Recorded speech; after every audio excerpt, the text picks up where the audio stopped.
This program is made possible by a grant from the John D. and Catherine T. MacArthur Foundation. A World of Ideas with Bill Moyers. He's one of America's most brilliant men, but in some circles he's treated as if he were a pariah, an intellectual leper whose ideas might prove dangerously contagious. Noam Chomsky is a scholar of linguistics at MIT. His breakthrough work there revised how we think about language. But it's been his criticism of power that has earned Chomsky so much disdain in establishment circles. Angry over the U.S. role in Vietnam, he started speaking out 20 years ago, and he's never let up. He's blunt and unyielding and gives no quarter to comfortable pieties. Take his newest book, Manufacturing Consent. It suggests that unlike a totalitarian regime, a democracy doesn't stoop to violence to control its citizens. It uses propaganda instead. We talked about this subject during a recent conversation in Boston.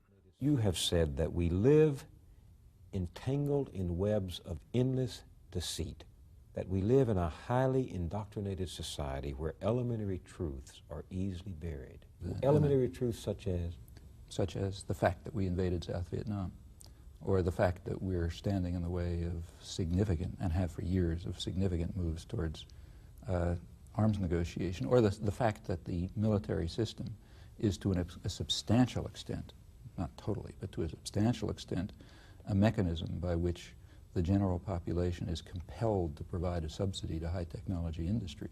Since they're not going to do it if you ask them to, you have to deceive them into doing it. I think there are many truths like that, and I don't think we don't face them. We have an interesting political system in the United States. It's different from those of the other industrial democracies. This is a very free country.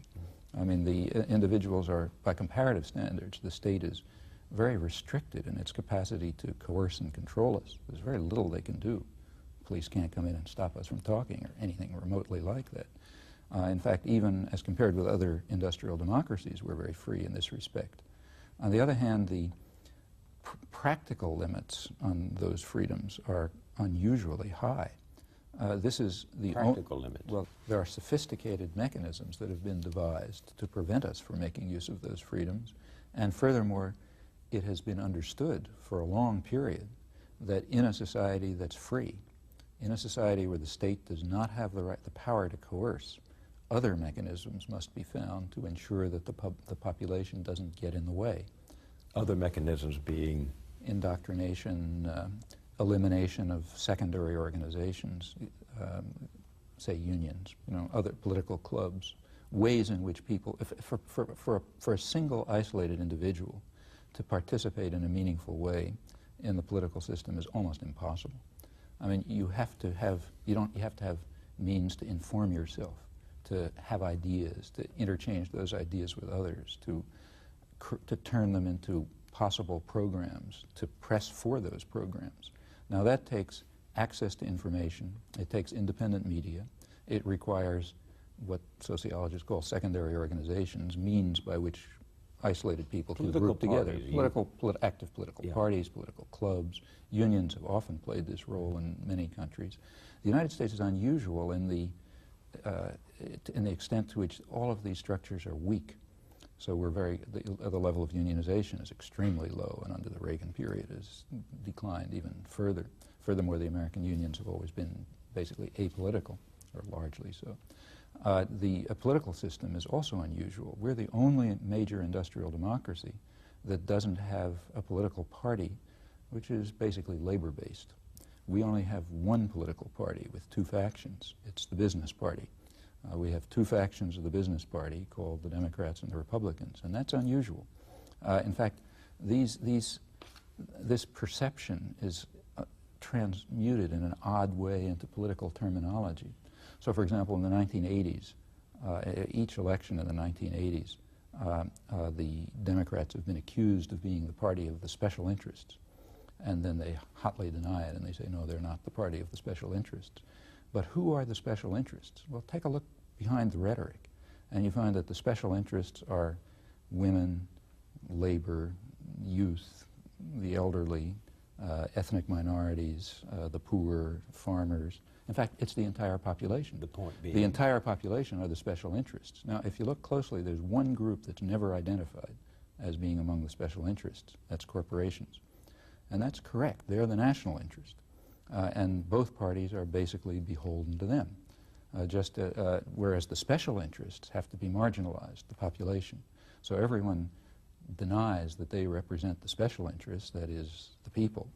And they don't say who they do represent, but there is a group notably lacking in this list of special interests. And in fact, it's the group with anyone with his head screwed on knows has inordinate power in controlling economic decisions and setting the parameters for political life and controlling the ideological system and so on. They're not among the special interests. Do you think it is corporations, or is it the capitalist business system whose first priority is the well-being of profit-making for the general welfare, as it is said? Well, of course, everyone, you ask the chairman of the board, and he'll always tell you that he spends his every waking hour laboring so that people will get the best possible products at the cheapest possible price and work in the best possible conditions and so on and so forth. Now, it's an institutional fact, independently of who the chairman of the board is, that he'd better be trying to maximize profit and market share. And if he doesn't do that, he's not going to be chairman of the board anymore. If he were ever to succumb to the delusions that he expresses, he'd be out. Now, he can hold those delusions as long as he performs his institutional role. And the same is true across the board. So, for example, you can be, take, say, Walter Lippmann's specialized class, the experts. Some of them are candid enough to tell you the truth, like Henry Kissinger, who defined an expert as a person who is capable of articulating the consensus of people with power. That's what made him an expert. That's true. If you want to be an expert, part of the specialized class, you have to be able to serve the interests of objective power. That's an institutional role that has to be played, and if you do that, you can be in it. If you want to be a journalist, let's say, you have to accord to the needs of the institutions, and the institutions have very definite needs. I mean, the major media are... They're all corporations. They're major corporations. They, like any other business, they have a product and an audience, a product and a market. The market is other businesses. They sell their product to advertisers. That's what keeps them going. And the product is audiences, and in fact, for the elite media, privileged audiences, because that improves advertising rates. So what the media are, fundamentally, as far as institutions are concerned, they're major corporations selling relatively privileged audiences to other businesses. It's not very surprising to discover that those are the interests they reflect. Furthermore, if you take a look at the managing positions, the managerial positions, the cultural managers, more or less, editors and so on, they're, first of all, very privileged themselves. They share associations and concerns with other privileged people. There's a close interaction and, in fact, a flow of people even between corporate boardrooms and government decision-making centers and media and so on. And there are many other factors, in fact, which yield the consequence that the independent media, without government coercion, there's also some of that, but even without government coercion, tend to accept and adopt as the framework for discussion the interests and concerns and the perspective of the privileged sectors of the society. That's true of the information system, it's true of the political system. The distribution of resources alone determines it. As other modes of organization and articulate expression and so on have declined, isolated individuals find themselves marginalized, and they end up voting for a ceremonial figure if they bother to vote at all. Are you suggesting that there's a conspiracy, that there are people who gather and decide we're going to eliminate unions, we're going to eliminate popular participation in political parties, we're going to do this, we're going to do that? Is there a conspiracy? Well, my point is, in fact, exactly the opposite. I mean, I think, and stress again, that these are institutional facts. These are the ways the institution functions. Let's go back to the chairman of the board. There's no conspiracy in the board of managers to try to raise profits and market share. In fact, if the board of managers didn't pursue that program, they wouldn't be in business any longer. It's part of the structure of the social system and the way in which the institutions function within it that they are going to be trying to maximize profit, market share, decision-making capacity, and so on. Doing what comes naturally. It's not that it's, yeah, it's you might say it comes naturally, because they would never have gotten to that point unless they'd internalized those values, but it's also constrained. If they stop doing it, their stock's going to decline, and so on and so forth, and somebody else will, they'll be bought up, and so on. Now, pretty much the same is true of these other institutions. If some segment of the political system, suppose we had an authentic political party reflecting the needs of the special interests, the population, it would no longer be supported. It would be denounced by the information system. It would be condemned for being anti-American or subversive and so on. It would not even have the minimal resources to keep functioning. And since we don't have a network of popular structures to sustain it, it would disappear. You've said that the primary function of the mass media is to mobilize public support for the special interests that dominate the government and the private sector.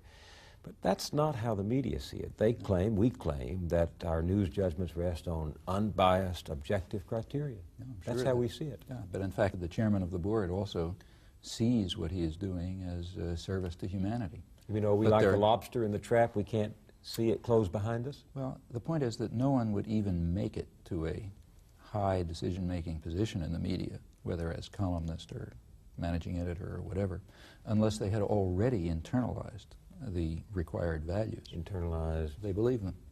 There's a number of things you have to believe to make it to top managerial positions. You have to believe that the United States is unique in history in that it acts from benevolent motives. Now, benevolent motives are not properties of states, whether it's the United States or any other one. They don't have, it's just it's meaningless to talk about. You're saying that the United States can act for... I mean, it acts because of the interests of groups that have power within it, like any other society. But anyone who believes this truism is already excluded. You have to believe that whatever the United States does is defensive. If we bomb South Vietnam, we're defending South Vietnam. If the Russians invade Afghanistan, that's not defense. Now, of course, I suppose if you go to the Politburo, they'll tell you they're defending Afghanistan. They're defending it against terrorists supported from the outside. And of course, there's a, we know that they'll in fact even tell you they were invited in. And there's a kind of an element of truth to all of that, but we naturally dismiss it as nonsense. On the other hand, when we create a government in South Vietnam to invite us in, and we attack the population of South Vietnam, and we bomb people to drive them into concentration camps to separate them from the guerrillas who we concede they're supporting and so on, we're defending South Vietnam. And anyone who doesn't agree with this is not part of the system. You're equating the Soviet Union and the United States, and the Gene Kirkpatricks and others would say, of course, that's the fundamental fallacy of Dr. Chomsky's approach, is that he is saying there is a moral equivalency. I don't say anything of the kind. These notions are in fact inventions of the Gene Kirkpatricks and other reactionary jingoists. The Soviet Union and the United States are at opposite poles among contemporary political systems. What I'm saying is that even though they are at opposite poles, in some respects they behave alike. And that's for deep-seated reasons that have to do with the exercise of power and institutions and so on. And that has nothing to do with moral equivalence. You do admit that we are a free society. That I admit it. I insist upon it. I insist that we are a free society and that the Soviet Union is a dungeon, and therefore we have completely different methods of population control, completely different methods. In fact, I've written a lot about this. There's no moral equivalence here. The totalitarian, I mean, there's no state is truly totalitarian, but as we move toward the totalitarian end of the spectrum, the technique of control is roughly that satirized by Orwell. You have a center of truth. You have a ministry of truth. It announces official truths. People can believe it or not. Nobody cares very much. It's sufficient that they obey. Totalitarian states can be more or less behavioristic.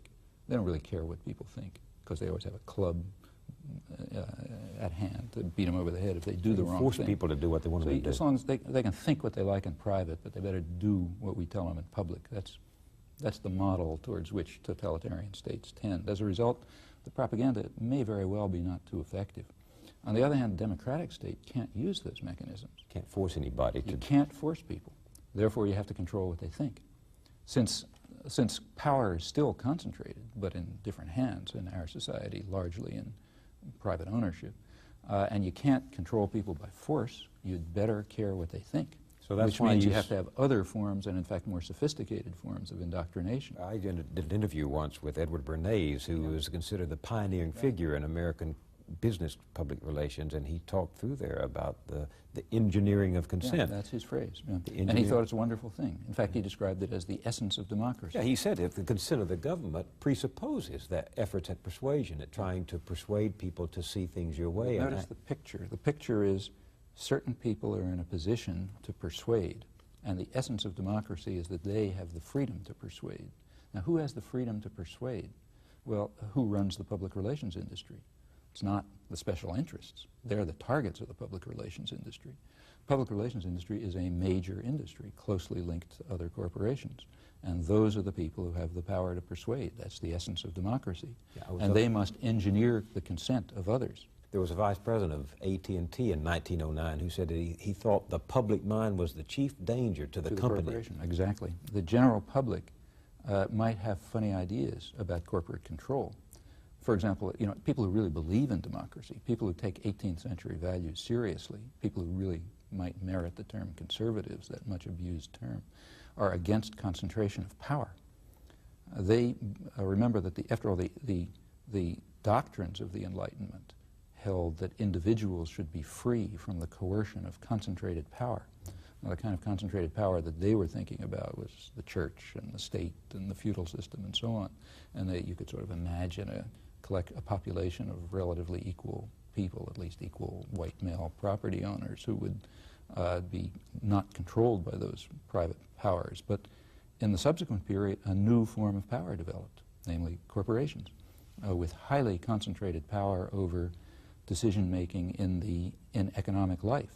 That is, they control over what's produced, what's distributed, what's invested, and so on and so forth, is very narrowly concentrated. So this is why the vice president of a large corporation would say the public mind is the chief danger. The public mind might have funny ideas about democracy, which say that we should not be forced simply to rent ourselves to the people who own the country, and own its institutions. Rather, we should play a role in determining what those institutions do. That's democracy.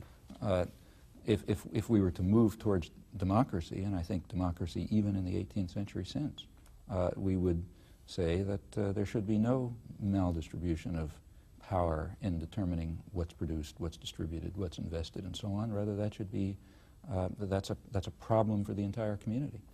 In fact, there are, in my own personal view, unless we move in that direction, human society probably isn't going to survive.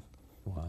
Well, we now face the most awesome problems of human history, problems such as the likelihood of nuclear conflict, either among the superpowers or through proliferation, the destruction of a fragile environment, which finally we're beginning to recognize, though it was obvious decades ago that we're heading for disaster.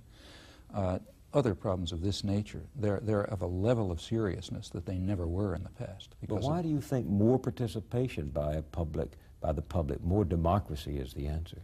Because, well, more democracy is a value in itself. So quite apart, because democracy is a value, it doesn't have to be defended any more than freedom has to be defended. That's just, it's part of, it's an essential feature of human nature that people should be free, they should be able to participate, they should be uncoerced, and so on. So these are values in themselves. Right. Why do you think, if we go that route, because I think that that's the only hope that I can see, that other values will come to the fore. I mean, if the society is based on control by private wealth, it will reflect the values that it in fact does reflect, the value that the only real human property is the desire is greed, and the desire to maximize personal gain at the expense of others. Now, any society, maybe a small society based on that principle is ugly, but it can survive. A global society based on that principle is headed for massive destruction, and that's what we are. We have to have a mode of social organization that reflects other values that I think are inherent in human nature that people recognize. And that would be, I want to see exactly what you mean. I mean, what are human beings? I mean, in your family, for example, it's not the case that in the family every person tries to maximize personal gain at the expense of others, or if they do, it's kind of pathological. It's not the case that if you and I are, say, walking down the street and we see a child being piece of candy and we see that nobody's around, and we happen to be hungry, we don't steal it. If we did that, we would be pathological. I mean, the idea of care for others and concern for other people's needs and concern for a fragile environment that must sustain future generations, all of these things are part of human nature. These are elements of human nature that are suppressed in a social and cultural system which is designed to maximize personal gain. And I think we must try to overcome that suppression, and that's in fact what democracy could bring about. It could lead to the expression of other human needs and values which tend to be suppressed under the institutional structure of a system of private power and private profit. But do you believe that by nature human beings yearn for freedom, or do we settle in the interest of safety and security and conformity? Do we settle for order? These are really matters of faith rather than knowledge. On the one hand, you have the Grand Inquisitor who tells you that what humans crave is submission, and therefore Christ is a criminal, and we have to vanquish freedom. That's one view. You have the other view of, say, Rousseau in some of his moments, that people are born to be free, and that their basic instinct is the desire to free themselves from coercion, authority, and oppression. It's the answer to which you believe is more or less where you stake your hopes. I'd like to believe that people are born to be free, but if you ask for proof, I couldn't give it to you. You've dealt in such unpopular truths and have been such a lonely figure as a consequence of that. Do you ever regret either that you took the stands you took, have written the things you have written, or that we had listened to you earlier? I don't. I mean, there are particular things which I would do differently because you think about things, you do them differently. But in general, I would say I do not regret it. I mean, do you like being controversial? No, it's a nuisance. Because this mass medium pays little attention to the views of dissenters, not just Noam Chomsky, but most dissenters do not get much of a hearing in this medium. No, in fact, that's, again, completely understandable. They wouldn't be performing their societal function if they allowed favored truths to be challenged. Because after all, their role, their very institutional role, is to establish certain truths and beliefs, not to allow them to be challenged. Society does, in order to cohere, does need a consensus, does it not? I think it needs tentative assumptions, but we should remember what Justice Holmes said in one of his famous dissents, that fighting faiths have repeatedly been seen to be false. We should recognize that.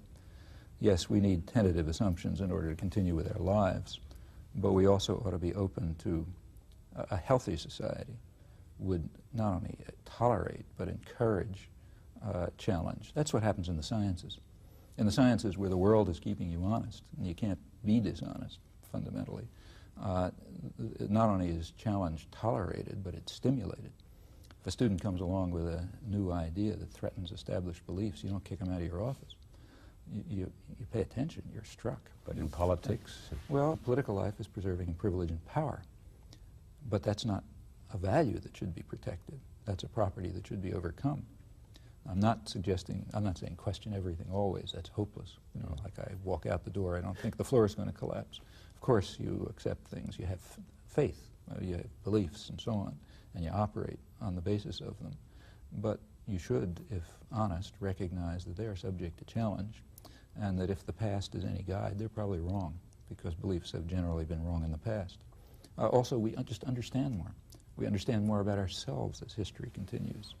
It's hard to look at the 20th century and be an optimist, but still, there's some moral progress in history. Now, take, say, slavery.